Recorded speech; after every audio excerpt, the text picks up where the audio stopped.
What's up, everybody? Welcome to the YouTube Hangout. Super excited to be back here with my friend who's already clapping it up, Mr. Lewis Howes. If you guys don't know Lewis, he's got one of my favorite YouTube channels called School of Greatness, has an amazing podcast. I don't listen to the podcast. I'm a YouTube consumer, but I watch all his stuff. And he's got 2 books out. One super recent one that we're going to be talking about today called The Mask of Masculinity. Lewis, welcome back, man. Thanks, man. I'll put it here just for the short, quick promo. Good to be back, man. I appreciate it. And congratulations on 1 million subscribers. That's a huge accomplishment. So I'm excited to get there. Maybe in 10 years, I'll reach your level. No, you're growing fast, man. I love you. Got the consistent content going up too. You guys, Let's give Lewis some love. Go subscribe to his channel. A lot of great content. Tell us about the book though. Like what for people who I know you've been talking about it forever on your channel. You've been writing the book. You've been asking interview questions from people coming on. Now it's out. Like, what's the premise though for people who aren't super familiar with your content? A book is no joke, man. It's a lot of work. I know you're working on one and you have one. But so it's been a journey, and the premise is essentially there's a lot of pain and suffering in the world. When we look at the world today, in the last 6 months alone, we see a number of things that are happening in the media, from racial marches in Charlottesville, from bombings to all these different venues all over the world, to now killings in churches, which is crazy, shootings in Vegas, to a ton of sexual abuse and sexual harassment that's been coming out from a lot of these men, to domestic violence, to a lot of suicides, addictions, all these challenges. And the common denominator with everything we're hearing about in the media right now is it's men who are involved in these harmful acts. And I wanted to dive deeper into understanding why. Why are men so conditioned to not respond from love? Or why are men not conditioned to be vulnerable or open up or to share their feelings in certain ways? And why have men been conditioned to not share their feelings or to not communicate how they feel? And what are the negative effects that happen when human beings in general don't express how they feel in healthy forms? It starts to manifest into cancer, disease, addiction, lashing out in other harmful ways. And at the end of the day, we're all trying to fit in. We're all trying to belong. We're all trying to be accepted, to be loved. And when we don't feel that, we put on masks to try to fit in. We put on a persona to try to get other people to like us or to accept us in the group. And those masks serve us on a surface level by getting us results, getting us awards, getting us accomplishments, getting us the girlfriend, the guy friend, getting us the whatever. But underneath it, when we are constantly being someone who we're not, we're constantly putting on something that's false. We're always resenting ourselves underneath that, and it's never enough. And so I just wanted to kind of unpack it with research, with psychologists, and really understand why. And then how can we address it once we are aware of the different things that we do as men, and what are some tools that can help us move forward? That's what it is. So the first thing that comes to mind is, how do we even, I think a lot of times we do it subconsciously. You don't even notice you're doing it, and you don't want to admit it. So before you can fix the problem, how do you even identify that you're doing this habitually? Very challenging, because I just thought like, well, this is just who I am. So don't try to like give me feedback on anything, or don't try to do this. I think it's, you've got to be willing to be aware. You've got to be willing to look within. And usually that happens when something drastic happens in your life, when you go through a divorce, a breakup, you get injured, you have a near-death experience, someone in your life has a near-death experience or passes away. You're addicted to things and you go to rehab. Usually there's something, you get fired from your job. These moments where we start to say, okay, something is not working. I'm in a breakdown. What do I need to reevaluate? What's not working? How can I look within and change? Maybe you get really sick, you become overweight and you get sick and you have to go to the hospital. You say, okay, something's off with my health. Let me check within myself. Why am I addicted to eating? Why do I not take care of myself? Why do I not do these things? So unfortunately, usually a lot of the time, it's hard to see unless something drastic happens. And that's a challenge because for many years I was getting big results in sports, big results in business. And so when people would give me feedback, I was like, don't give me feedback. I'm getting bigger results than you. So what can you teach me? I was leading with this mask and this ego. And I was like, don't try to change me. What I'm doing is working. So why would I ever change when I'm making the money and getting these results and getting these accomplishments? So why change? So it's very challenging, I think, to look within and just ask yourself these questions when things seem to be going right on the outside. But for me, I was always suffering in my inner world. I think we live in two worlds, the outer world and the inner world. And my inner world was suffering, where everyone else in the outer world was like, man, you're killing it, Lewis. Like, you're doing so many great things. Like, how are you doing this? But they didn't feel and understand my inner world. And I didn't really understand it either, why I was constantly suffering. So it wasn't until I fully was able to unpack a lot of the stuff that I was holding on to, the frustrations from, the sexual abuse that I went through and holding on to that, from frustrations with my parents when I was a kid, frustrations with like bullying that I went through, all the things that I went through. And that is normal for a lot of kids. A lot of things I went through, a lot of other kids have been through as well. So it's not like I had some different experiences that were so much more tragic than people, but they affected me in a way where I didn't know how to express them. I didn't know how to move through it. I didn't know how to communicate. And there weren't really tools available for me as a kid to be like, oh, when you're feeling this way, here's what you do. When someone sexually abused you, here's the number to call, or here's the group of people to talk to.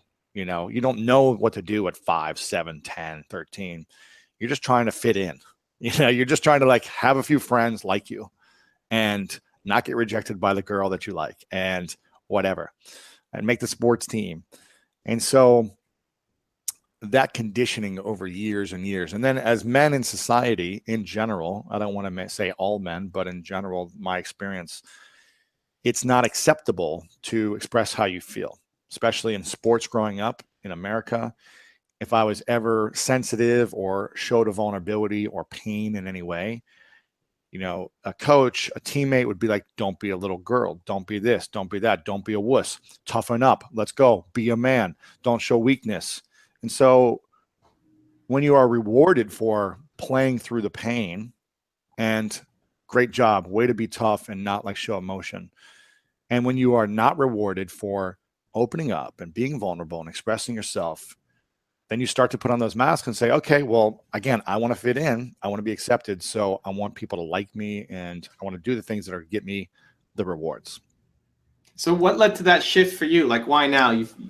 What changed? Like, you had these experiences growing up. And for those of you guys who don't know, Lewis was on the fast track to be a professional athlete and then had a major injury and depression and sleep on his sister's couch. And, like, why now is the time? What happened that made you go deep to figure this out? Yeah. 4 years ago, I was starting to get into like just a lot more arguments with people, with my girlfriend and I at the time were going through like a lot of ups and downs. And I wasn't necessarily arguing with her because I didn't have the emotional courage to really express how I truly felt with her.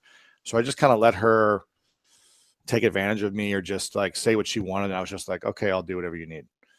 But I would take that aggression out into the real world. So I'd go play sports and then I'd get aggressive with like guys in the sports on a basketball court because that's what I knew. It's like, okay, take all my energy and aggression out on the sports playing field because that's a safe space for guys to be guys and to be rough and to be whatever and to express ourselves. And I started to get more and more reactive to people when they would say things to me or talk trash or like elbow me a weird way. It was like I was so quick to defend myself because I felt like everyone was out to get me. Everyone was attacking me. My girlfriend, these people here, people in business. I just felt like everyone was trying to attack me. And I was like, why? Why are people constantly attacking me? I'm just trying to be a good person and like make people happy. And it was happening with my business partner as well. I was reactive to him. Whenever I felt attacked by him, I was reactive. And I got in a really bad fight in a basketball court. One guy hit me. He headbutted me. And so I said, okay, that gives me the justification to hit him back and to kind of go all out. And I got in a fight with this guy who hit me. And justified it by saying I was defending myself, which I probably could have just walked away, but I think it's hard when you get hit in the face to just walk away. And that's how I justified it. And after that fight, I was just like, why am I getting in this fight? Like, why do I allow myself to even react in any way when someone says something to me? Like, why do I give that person power over me to say, oh, I'm so hurt by your words that I'm going to put my attention on you and react in a way of fighting you? And that's when everything started to like wake up for me. I was like, okay, things are not working. This experience of being in this fight, this constant like up and down with my girlfriend relationship, this business partnership was like a lot of tension. I was just like, okay, the fight was kind of like the breakdown that I needed to be like, what's going on? How can I solve whatever is happening? And so I started to reach out to friends who said, you know, you should talk to this therapist friend of mine, check out this coach, you should check out this workshop. And I just did it all. I was like, okay, I'll talk to whoever. And I did therapy sessions, I did coaching sessions, I went to different workshops. And in one of the workshops I went to, it really created a space and an experience for me to address all the things that I was holding on to from my past that had hurt me, and to talk about them in a safe space for the first time. And it allowed me to open up and express all the things I was frustrated by or hurt by or holding on to from people that had done things to me or whatever in the past. And it allowed me to open up for the first time about being sexually abused after 25 years of no one knowing, because I was so ashamed of it. And all that made me realize, wow, once I start talking about these things and expressing these things, I felt a sense of freedom, a sense of peace that I'd never felt in my life. And the more I started talking about the sexual abuse I've been through, other men came to me and said, thank you for sharing and opening up. I've been married for 20 years. My wife doesn't know that this happened to me as a kid. I've never been able to tell anyone. Like, men just started emailing me and saying, you're my hero. Thank you for opening up and giving me permission to start talking about it with my friends and family. And I was like, wow, really? Like, the thing I'm most afraid of people knowing about me gave them actually the most freedom in their life when we had that conversation. And it gave me a sense of peace, and it gave me a sense of like forgiveness and letting go that I'd never had before. I was just like, if all men and all human beings, but I think men in general who traditionally aren't as open to expressing themselves, were able to let go of the things that make them hurt, sad, frustrated, angry, or whatever it may be, and can communicate them in healthier forms, then I don't think all this stuff would be happening that we're seeing in the media. And I feel like humanity would be elevated on a higher level. That's an awesome story, man. Thank you for sharing it and putting it out in the words. I wonder, like, how much of that is still an ongoing journey? Like, have you solved it? Like, if that guy punched you, if he punched you in the face, how would you react now? It's a great question. I think anytime I feel like if someone's going to physically harm me, I would try to just more not put myself in that situation this time. So if someone was yapping at me or something, I would just be like, okay, I'm walking away. But if someone actually hit me, I don't know if I'm like that, risen to the mountaintops to be like, I'm going to turn the other cheek and just like pummel me to death. I will defend myself if someone hits me. But I think I'm much more wiser to diffuse situations and to use my emotional intelligence to be like, hey, let's come to a resolution of peace here, and not me jump back at you and you come to me and then us escalate. And me, it's like, so I think I've learned to have tools of not reacting when things like that happen. And listen, I'm still not perfect. I still react to people when I feel attacked. There's someone who's been attacking me lately over email that I'm like, I feel like there's no reason with this person. And I've just said, okay, I'm at peace with not having a resolution. And, you having this opinion about me, and okay, have a good time. I wish you best. So I think it's challenging because it's an ongoing journey. And even though I'm aware of it, I still make mistakes. I still have challenges. I still have things I'm working through, but I'm able to breathe into it, to meditate, to think about it later, reflect on it, and say, okay, how can I do things better the next time? If this comes up again, how can I come from a different place and not react to people, but come from a place of peace or love or just letting it go? Right. So I know there's a number of different strategies in the book and how to deal with it.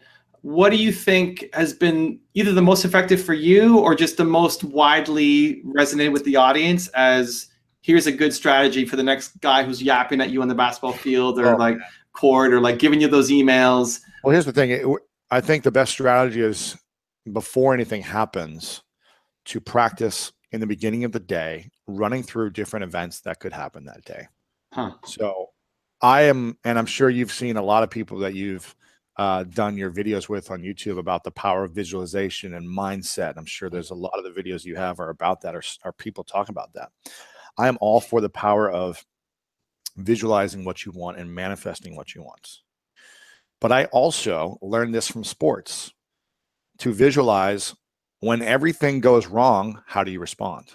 A lot of people don't do this, but I learned this in football. Well, what if this happens and it's muddy and things slip and I drop the ball and I'm slipping? And what if someone tackles me and I'm injured and this? How am I going to respond when everything hits the fan? And so in the mornings, I prepare myself. I'll meditate and visualize and create and go through my process of what I want to create that day. But then I also say, okay, life isn't always perfect and it doesn't always come the exact way I visualize it. I wish it did, but sometimes there's detours. So I'll say, okay, I'm going to a meeting today and I have to get in my car or I have to get in an Uber. And LA traffic is always an interesting experience. So if someone cuts me off, if someone nudges me, if someone flips me off, if someone does this, am I going to be reactive? Am I going to go up next to them in my car and flip them off back? Or am I going to breathe, smile, and turn my music up and focus on my vision? So I go through these experiences. What if someone tweets me a nasty tweet today, or attacks me, or leaves me a 1-star review and doesn't leave their name because they're a coward? How do I want to feel? How do I want to respond? Do I defend myself for 3 hours trying to talk about all the things that they're wrong about and make myself right? Or do I say, thank you for the feedback and have a great day? And so do you pick like the things that have happened that you've known you've kind of let yourself down maybe a little bit on? Like you get angry with tweets, you get angry with 1-star reviews. Like, okay, I know this has happened before. I'm mentally preparing myself for the next time. Is that how you pick the ones to do? Yeah, I think once we understand our masks, then we understand our triggers and we understand what triggers us. So some things may not trigger me the way other things will. And I know from my past experience that, I always felt like people were bullying me, picking on me, making fun of me. And, I was sexually abused. So I feel this sense of like people are trying to attack me. And that's my awareness. It was like, okay, I'm aware that this is my tendency. So I just need to be aware that it's not about me. It's about them. When someone's attacking someone else, it's never about that person.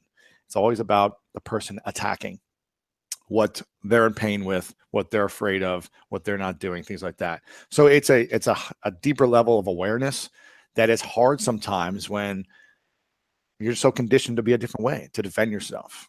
And it's just like a constant reminder, and awareness that these are these triggers.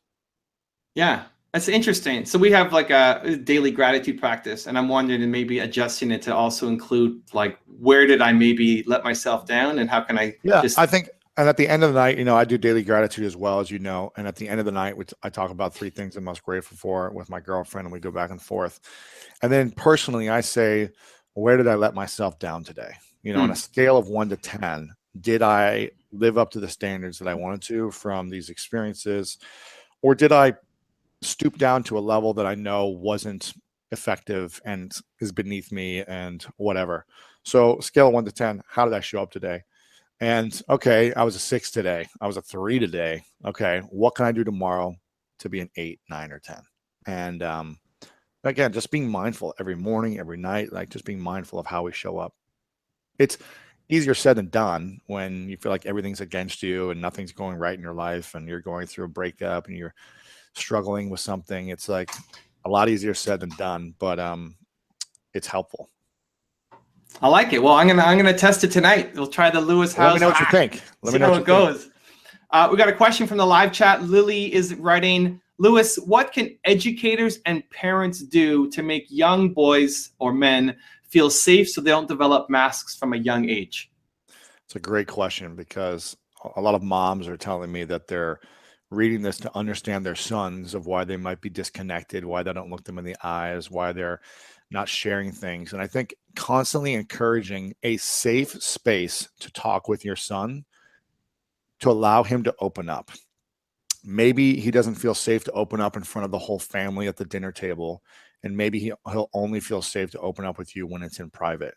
So really creating that safe space and letting him know that it's okay to cry if he wants to cry around you, or it's okay to talk about these things. And I think for moms and parents to get their sons to fully open up, and it doesn't matter if you're a mom to a son or husband to a wife, I think to get anyone to open up, we get to lead with things that are vulnerable from our experiences as well. So as a mom, saying, when I was a kid, I was really insecure about, what to do when guys were attracted to me, or what to do when I was hitting puberty. And I had these weird insecurities and challenges and didn't have anyone to talk to.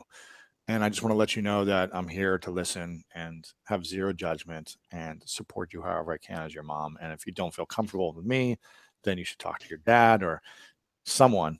But to encourage that. And if they are resistant, continue to lead with vulnerability and encouragement, and create a context and container for a safe space for them.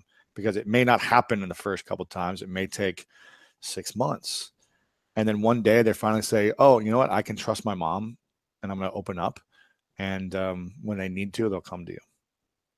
How do you see this fit into your bigger mission for what you're trying to do? I know when you've had guests on, it's been a talking point for some people who've also had abuse growing up. A number of people have come out and said that they were sexually abused, and it leads to great conversation. Is it that if it makes sense to bring it up in the conversations with the hosts that you're bringing on? Do you want to get involved with charities or create your own, or how do you see your actions around this cause building over the next few years?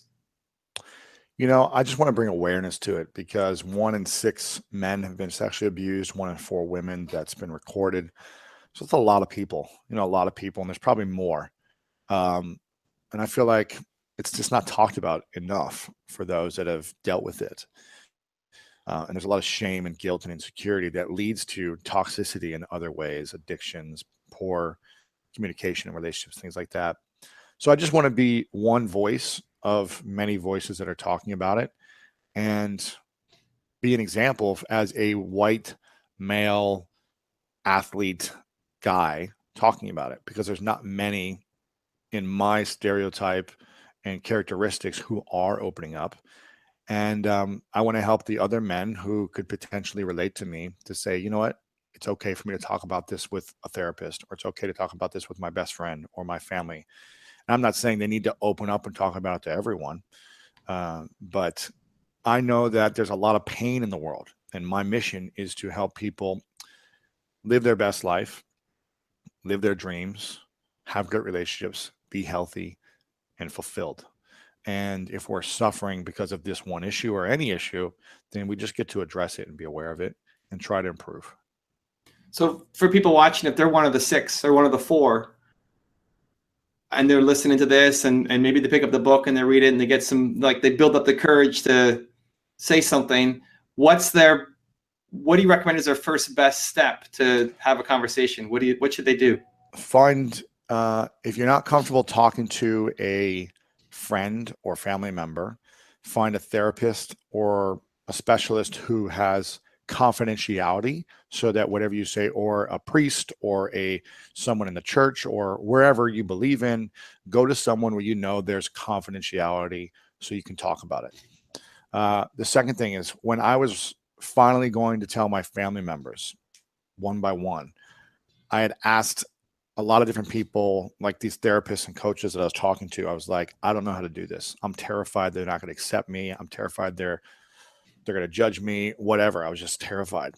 And one person, one of the therapists I talked to said, ask them this question before you tell them.